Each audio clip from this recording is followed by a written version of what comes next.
This is the Lone Crater YouTube. We hope this video helps.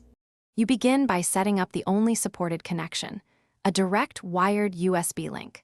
Plug in the keyboard's USB-C cable to the keyboard first, because some units negotiate power and mode on Connect. Then attach the other end to your computer or an OTG adapter for phones. Once connected, the host will enumerate the device as a USB human interface device.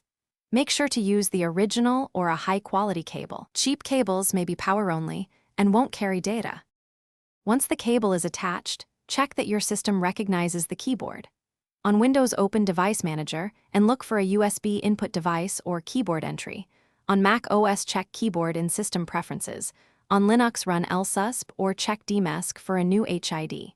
If the system requests a driver, accept the default USB HID driver. Custom drivers are rarely necessary. Then type into a plain text editor to confirm standard keys. Modifier keys and the function layer respond as expected.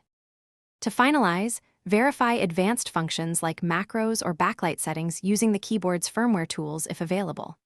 If input is missing or intermittent, unplug and replug the cable, try a different USB port, then reboot the host. These steps resolve most enumeration issues. If still failing, swap to a known data-capable USB cable. Many power-only cables cause no data situations. As a last step, perform the keyboard reset sequence from the manual and retry. This clears mode locks and restores the single supported connection method. Thanks for watching. Consider subscribing if we helped you.